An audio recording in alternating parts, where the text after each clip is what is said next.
축복합니다. 오늘도 하나님을 예배하는 우리 사랑하는 성도님들 심령마다 주의 은혜가 평강이 넘치시기를 축복합니다. 어떻게 해피 추석 되셨나요? 추석 명절 동안 또 연휴에 고향에도 많이들 다녀오셨을 것 같은데 또 아직 오고 계신 분들도 아직 못 오신 분들도 많이 계신 것 같습니다. 고향 다녀오면서 많이 행복하셨나요? 고향을 주제로 이렇게 내용으로 한 시인 정지용 씨가 쓴 향수라는 시가 있죠.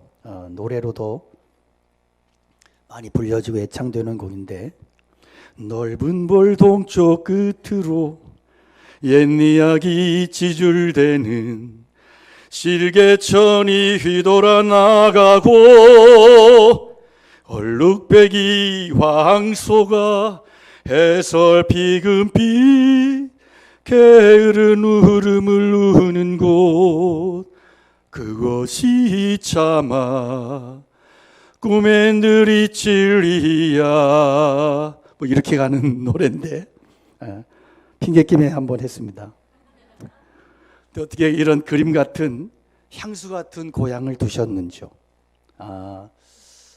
저는 내일 아마 기회가 되면 고민 중입니다. 다녀올까 말까. 아직 못 갔습니다.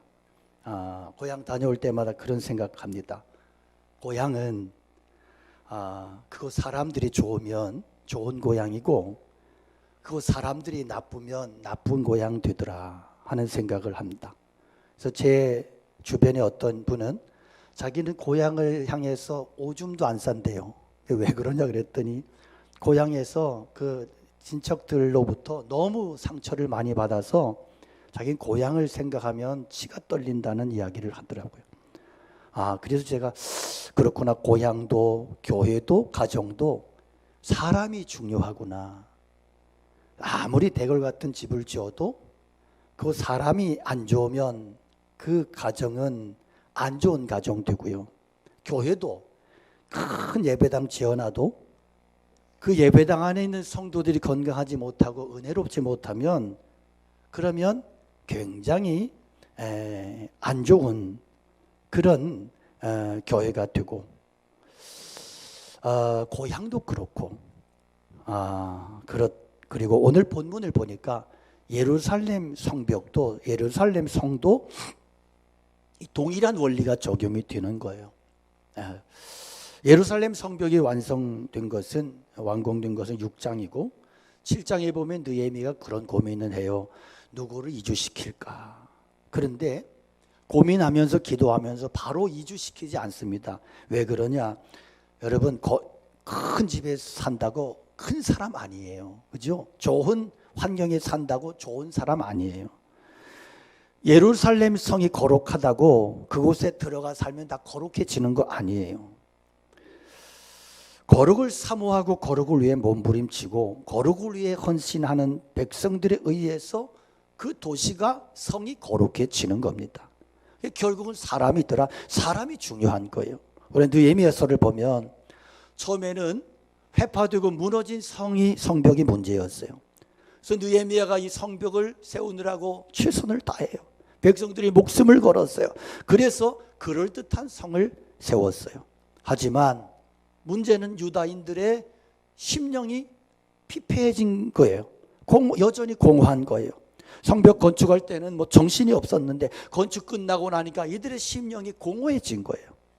공허한 자기들의 모습을 본 거예요. 그래서 학사 에스라를 초청해서 수문학 광장에서 하나님의 율법 성경을 읽습니다. 그냥 설교한 게 아니에요. 성경을 읽어 내려갈 때 어떤 일이 일어나냐? 그들 안에 심령의 피폐함을 보게 됐단 말이에요. 말씀을 들으면서. 그 말씀의 거울 앞에서 자신들을 보니까 자신들이 너무너무 망가졌어. 예루살렘 성벽을 보고 울 것이 아니고 내 심령에 망가지고 하나님 앞에 변질된, 침체된 내 신앙의 모습을 보면서 울기 시작하는 거예요. 그동안 참믿음을 버리고 위선과 형식으로 살아왔던 자신들의 모습을 보고 깨닫고 말씀 앞에서 회개하며 통곡하며 울기 시작하는 거예요. 그동안 문제는 예루살렘 성벽이 문제인 줄 알았는데 아니에요. 예루살렘 성벽의 문제가 아니고 내 심령의 성벽의 문제가 되었던 거예요. 그래서 여러분, 우리가 은혜 받으면 어떤 현상이 일어나냐면 자기 자신을 보게 되는 거예요. 은혜 받기 전에는 다 환경의 문제야. 저놈도 문제고 이놈의 집도 문제고 내가 될 고향도 문제고 조상도 문제고 다 문제야. 그런데 은혜 받고 나니까 어떤 현상이 일어나느냐? 내가 문제구나.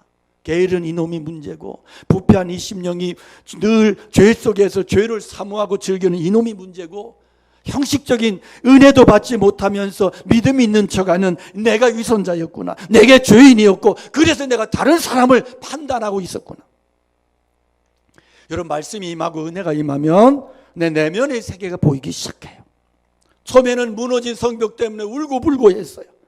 그러나 진짜 심각한 것은 성벽이 눈에 보이는 성벽이 아니라 내 심령이 무너진 신앙의 성벽이 문제였던 거예요. 그래서 그들이 어떤 일을 해요? 문제를 조목조목 적어요.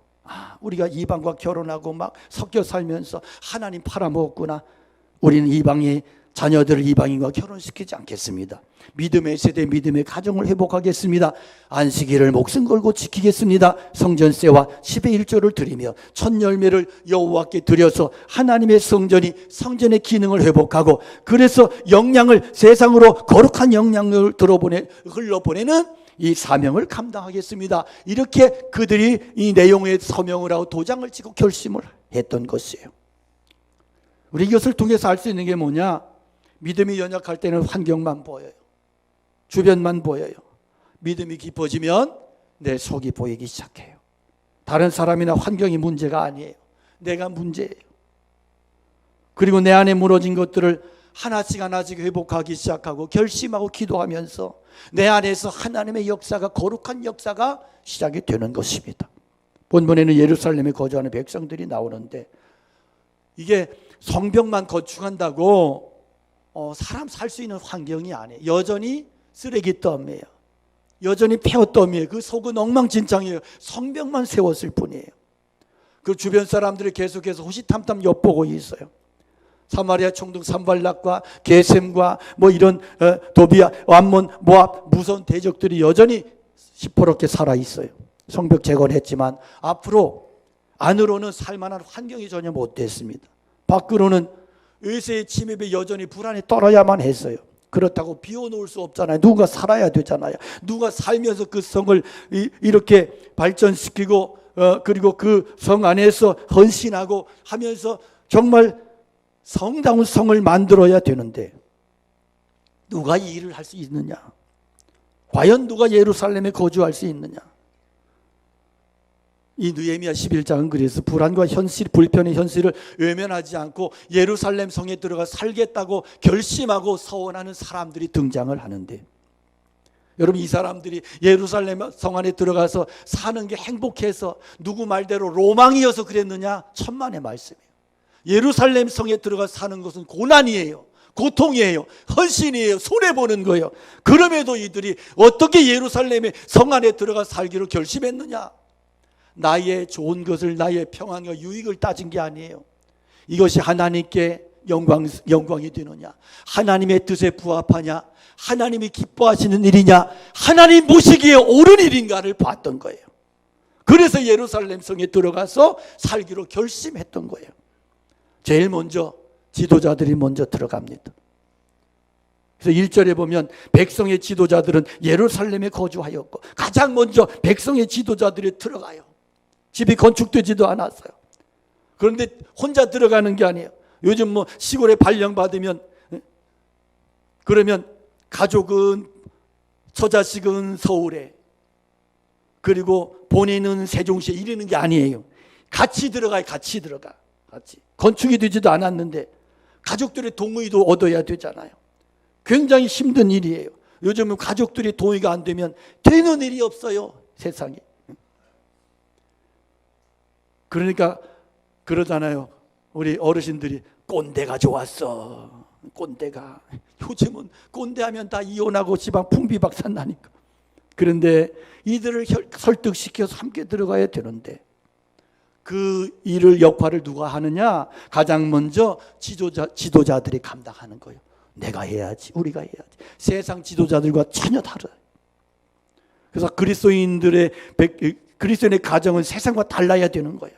세상이 꼰대한다고 여러분 꼰대하면 안 돼요. 유다 백성들의 지도자들은 먼저 예루살렘 성에 자원하여 들어가 정착하고 언약 공동체의 구심점 역할을 감당하게 된 것입니다. 본을 보면 그래요. 지도자들이 먼저 본을 보여요. 영적 부흥이 일어나면 어떤 현상이 일어나요? 헌신자들이 일어나요. 교회가 은혜스러우면 헌신자들이 일어나는 거예요. 다음 주부터 칸타타 준비 들어간다고 하는데 헌신자들이 일어나기 원해요. 할렐루야. 우리 권사님들만 아멘하지 또. 찬양대 하실 분들이 아멘하셔야 돼요. 저 뒤에 앉으신 분들, 저분들 헌신하셔야 돼요. 은혜 받으면 헌신이 일어나요. 직분자들이 일어나요. 그래서 헌신해야 선한 영향력이 흘러가잖아요. 은혜가 떨어지면 헌신자들이 도망치기 시작하는 거예요. 여러분, 지도자들은 희생과 대가를 외면하고 특권만 누리려고 하면 공동체가 문제가 생겨요. 느헤미야는 성벽 재건하면서 백성들의 어려움만 구경하는 지도자가 아니었어요. 그는 솔선수범했어요.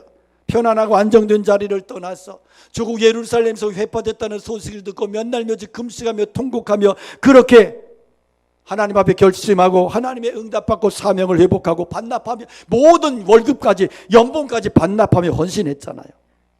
이게 하나님 나라 세워가는 원리예요.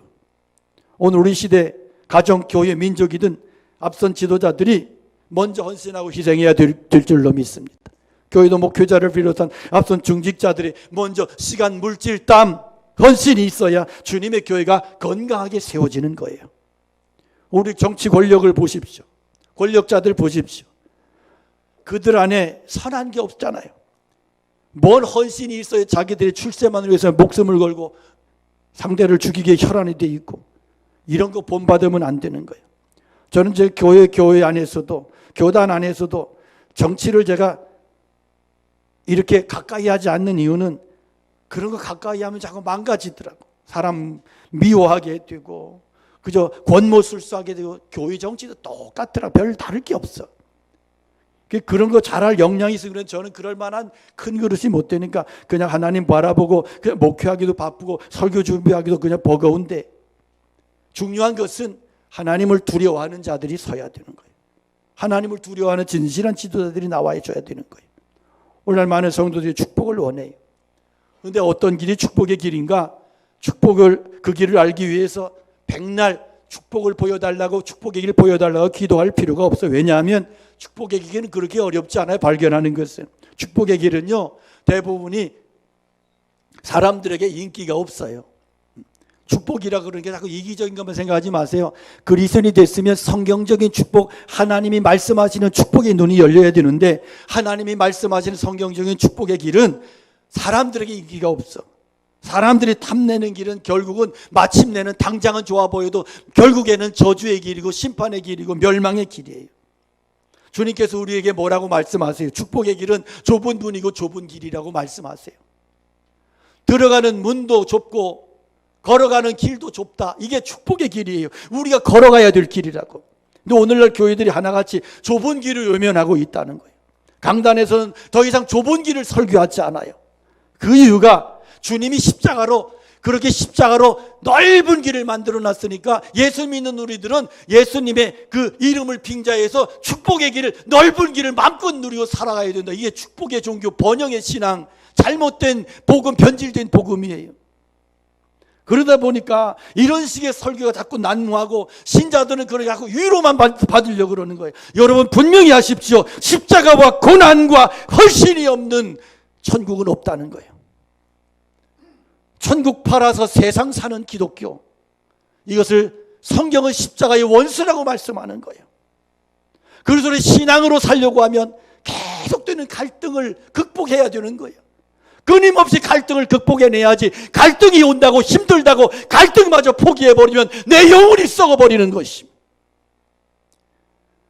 경남 거창에 가면 살인명분 거창 중고등학교가 있는데 이 학교가 1953년 기독교 정신으로 세워진 미션 스쿨이에요.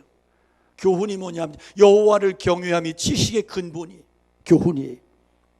이 학교 유명한 것은 물론 명문대도 많이 보냈지만 그래서가 아니고 건립 이념과 목적이 예수님의 정신이에요. 교정의 돌판에 직업선택 10계명이 쓰여 있는데 이 직업선택 10계명을 쓴 분이 고인이 되신 전영창 교장 선생님인데 이분이 굉장히 학교를 기도하며 기적 가운데 그 학교를 일으켰던 정신적인 지주예요. 10가지가 이래요. 월급이 적은 쪽을 택해라. 내가 원하는 것이 아니라 나를 필요로 하는 것을 택해라. 승진의 기회가 거의 없는 곳을 택해라. 모든 조건이 갖추어진 곳을 피하고 처음부터 시작해야 하는 황무지를 택해라. 앞을 다투어 모여드는 곳은 절대 가지 말라. 아무도 가지 않는 곳으로 가라. 장래성이 전혀 없다고 생각되는 곳으로 가라. 사회적 존경 같은 것은 바라볼 수 없는 곳으로 가라. 한가운데가 아니라 가장자리로 변방으로 가라. 부모나 아내나 약혼자가 결사 반대하는 곳이면 틀림없이 좋은 길이다. 의심하지 말고 가라. 왕관이 아니라 단두대가 기다리고 있는 곳으로 가라. 이 10가지. 이분은 불편하게 살아라. 왕관이 있는 곳이 아니라 십자가를 향하여 가라. 네가 가고자 하는 곳이 아니라 너를 필요로 하는 곳으로 가라. 희생을 가르쳤습니다. 아마 요즘 애들한테 이런 얘기하면 귀를 막고 소리 지르며 도망칠 거예요.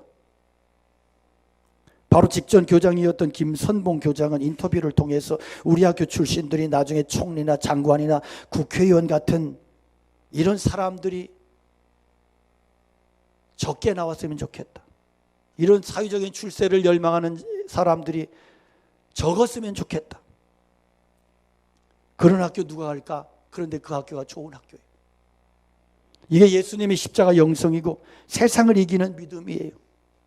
오늘 본문의 느헤미야의 삶이 바로 십자가 정신에 걸맞는 삶인 거예요. 영국의 처칠은 그런 얘기했습니다. 지도자 수준이 그 나라 국민의 수준이라고.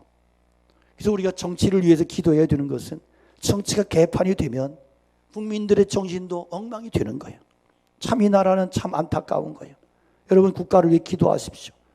정말로 기도하셔야 됩니다. 너무너무 안타깝고 실망스러운 이 모습들, 서로 자기들이 먹고 살겠다고 상대를 죽여야 된다고 날뛰는 이런 한심한 이런 것들 때문에 여러분을 자꾸 외면하고 막 관심 버리고 이러지 말고 정말 나라를 위해서 기도하는 눈물의 그리스도인들이 되셔야 돼요. 교회가 그리스도인들이 정신 차리고 영적 공동체 위해서 대가를 지불하고 영적인 본을 보여주셔야 돼요. 그때 자신에게 주어진 사명을 발견하게 될 겁니다. 두 번째 보면 제비를 뽑아서 뽑힌 10분의 1을 그 성 안에 살게 했어요. 1절에 보면 그 남은 백성은 제비 뽑아 10분의 1은 거룩한 성 예루살렘에 거주하게 했대요. 왜 제비를 뽑았느냐? 그 땅에 들어가서 살려는 헌신된 사람들이 많았어요. 그래서 그 사람들을 추르려고 하니까 누구는 빼고 누구는 뭐 양촌마을 이장처럼 그 마을에 90호가 사는데 정부에서 밀가루 30호 나와서 누군 주고 누군 안 줄 수 없어서 제가 다 먹겠습니다 광고했던, 이렇게 할 수도 없잖아요. 제비를 뽑는 거예요. 제비를. 근데 여호수아 14장을 보면 이제 그런 어떤 여호수아 가나안 땅 들어갈 때 제비를 뽑아 땅을 분배하죠. 족속들이 가문별로 또 분배할 때도 역시 제비를 뽑아요. 이 제비 뽑기를 하나님께서 모세에게 이미 명령하셨어요. 그때 여호수아가 그대로 순종한 거죠. 근데 제비 뽑기는 사람이 아무리 잘 분별해 세운다 해도 그 선택은 결정은 하나님이 하신다는 신앙적인 의미가 있는 거예요. 은혜 받고 회개하고 우리가 성전 내버려 두지 않겠다고 백성들이 서명하고 결단했을 때 불편하고 위험한 성이었지만 예루살렘에 들어가 살겠다고 그렇게 헌신을 고생을 자원하는 사람들의 처처에서 일어났던 것이고, 그래서 느헤미야가 제비를 뽑아서 이렇게 결정을 해요. 정리를 해요. 제비 뽑혔다고 좋아할 게 없어요.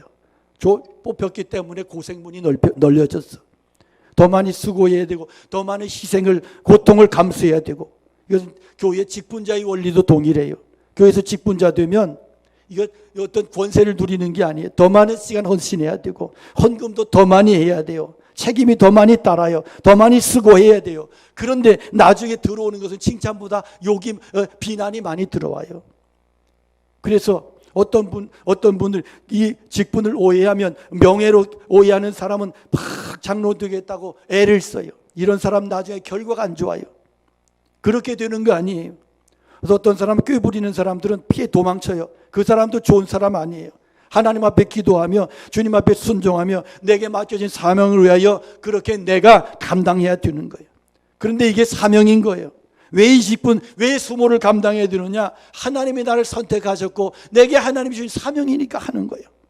이 사명 없으면 못해요. 부르심이 없으면 목회도 못해요. 교회 안에 어떤 직분도 부르심 없으면 감당 못해요. 부르심의 확신 없이는 기쁨으로 하나님의 일 감당할 수 없는 거예요. 목회하다 보면 스트레스 심하게 받을 때도 있어요. 그럴 때로 목회자들이 목회 그만둘까 고민하고 갈등하는 일들이 많이 일어나요. 어떤 젊은 사역자가 목회하다가 신자들이 너무 고집부리고 말도 안 통하고 그렇게 막 갈등하고 다투고 이게 계속되니까 선배 목사님 찾아와가지고 하는 말, 이런 무식하고 한심한 인간들 붙들고 내가 목회할 수 없다고 넋두리를 해요. 말없이 온갖 푸념을 다 들어주던 선배 목사님이 젊은 이 목사님 향해서 물어요. 자네는 목사가 무슨 일을 하는 사람이라고 생각하고 목사가 됐나? 그랬더니 우물쭈물해요. 종이를 한 장 더 펴놓고 한자로 목사 썼어요. 목회 목자하고 스승사자. 그러면서 이게 파자를 해요. 목사, 목회 목자가, 이 목회할 때 목자가 어떤 자냐면 소우변에 옆에 그럴문이에요. 그럴문. 그래서 이게 뭔 뜻인지 아나 자네? 소에게 글 읽어주는 사람이 목사야. 여러분 생각해 보십시오. 소한테 글을 읽어줘요. 하늘천 따지, 따라해라 이놈아, 따라해, 빨리 따라해. 하늘천 따지. 음메 그러고 말지 뭘 따라해. 몇 년을 가르쳐도 음메야. 그런데 목사는 어떤 사람이냐? 그걸 각오하고 뚝심 있게 견디는 사람이 목사라는 거예요. 저는 요즘에 젊은 목회자들이 귀담아 들어야 될 교훈이라고 봐요. 저는 이 얘기 들으면서 제가 참 도전이 됐어요. 생각해 보십시오. 목사만 그렇습니까? 모든 일이 다 힘들고 특히 교회에서 사역하다 보면 중직을 감당하다 보면 힘들어요. 여러분 영광 받고 박수 받으려고 직분 받았나요? 남들보다 더 높은 자리에 올라가려고 직분 받았나요? 저희 때는 신학교 때 신학생들이 가장 많이 불렀던 찬송이 뭔지 아세요? 아골골짝 빈들에도 복음 들고 가오리다. 이 찬송하면서 너무 많이 울었어. 근데 요즘은 그런 분위기가 아니야. 너무너무 가슴이 아파요. 성도들도 그런 영성이 없어요. 그저 도망치려고 그러고 편하게 살려고만 하고. 여러분 여기에 뽑힌 자들은요, 성이 불편한 거 알아요. 삶이 어려운 거 알아요. 거기 들어가면 손해보는 거 알아요. 그렇지만 내가 거지같이 세상에서 천년 사느니 하루를 살아도 하나님의 성에 들어가서 하나님의 백성답게 살리라. 이 믿음의 고백이 있었던 거예요. 여러분 우리가 왜 복음 전해야 돼요? 사명이기 때문에. 전하지 않으면 영혼이 불쌍한 거예요. 이런 불같은 이런 안타까운 심령이 우리들 안에 회복될 수 있기를 축복합니다. 허드슨 테일러 선교사가 중국 떠나려고 포기하고 짐을 싸요. 그런데 하나님이 그에게 고열에 시달리게 하셔요. 고열 속에서 그가 비몽사몽간에 환상을 보는데 중국의 백성들이 막 지옥불로 떨어져 죽는 환상을 본 거예요. 회개하면서 하나님, 이 광야 같은 이 사망의 땅에서 하나님 누군가를 필요로 하신다면 제가 남겠습니다. 헌신했어요. 그 땅에서 죽었어요. 남들이 보지 못하는 중국 땅의 영적 상태를 보았기 때문에 그는 순종할 수밖에 없었습니다. 오늘 우리들 안에 이러한 하나님을 향한 뜨거움이 사명이 회복될 수 있기를 축복합니다. 나머지 10분의 그는 예루살렘에 들어간 자들을 위해서 축복했습니다. 2절에 보면 예루살렘에 거주하기를 자원하는 모든 자를 위하여 백성들이 복을 빌었느니라. 성 밖에 살면서 그 수고하는 백성들을 위해서 중보 기도하며 축복해 줬다고. 얼마나 아름다운 광경이요. 교회가 이런 모습이 있어야죠. 교회는 은혜에 대한 감격이 있어야 되고 헌신하는 사람들이 있어야 되고 헌신하는 사람들을 위해서 응원하고 칭찬하고 기도하는 사람들이 포진돼 있어야 돼요. 할렐루야. 우리 교회 속에서 이런 은혜를 경험할 수 있기를 축복합니다. 그래서 함께 예배를 드리면서 헌신하면서 신앙생활을 함께 하면서 서로가 하나님의 회복을 경험하고 하나님의 은혜를 경험하고 무너졌던 내가 다시 힘을 얻고 할렐루야. 그렇게 성에 들어간 사람들의 명단이 3절 이후에 기록이 돼요. 느헤미야 11장의 명단을 읽으면서 우리가 기억할 것이 뭐냐? 오늘 내가 중요하다는 거지. 포로에서 돌아와서 무너진 성벽 재건하고 말씀의 부흥 일으키고 회개운동에 참여하고 이 땅을 회복시키실 하나님을 기대하는 믿음 하나 가지고 성전에 들어가서 성 안에 들어가서 하나님 이제부터 내가 이 성전 지키며 살겠습니다. 자원하는 백성들을 하나님이 주목하시고 기뻐하시는 거예요. 물론 이들이 또 넘어지기도 해요. 하지만 여러분 이런 믿음 가진 사람들 때문에 이 도시에 하나님의 나라가 세워지고요. 하나님의 구원의 강물이 이런 하나님의 백성들도 흘러가는 것이에요. 성도는요, 다시 오실 그리스도를 대망하며 믿음으로 사는 사람들입니다. 어떻게 하면 내 가정에서 속한 일터에서 직장에서 하나님 나라를 세워갈 것인가, 어떻게 하면 내가 구원의 주님을 기쁘시게 할 수 있을까? 이거 생각하고 고민하며 오늘을 살아가는 그 백성 사람들을 우리가 성도라고 부르는 거예요. 성도. 우리 인생의 여러분 가장 큰 축복이 뭘까? 하나님의 손에 붙들려 쓰임받는 거예요. 불평하거나 원망하지 말고 하나님께서 나같이 부족한 죄인 구원하시고 주일할 수 있도록 은혜 주심으로 인해서 죽도록 충성하는 성도들이 되시라고요. 오래전에 들은 제 아는 목사님 제주도 선교를 갔는데 청년 애들을 수십 명 끌고 갔어요. 그런데 그 교회가 좀 이렇게 애들이 막 자유분방한 교회라서 애들이 이렇게 막 남자 애들이 몇 년 전인데 뭐 귀걸이도 하고 그다음에 입에도 빵꾸를 뚫고 뭐 귀걸이 뭐 기본이고 머리를 길게 둘둘 말아 올린 별놈들이 다 있는 거예요.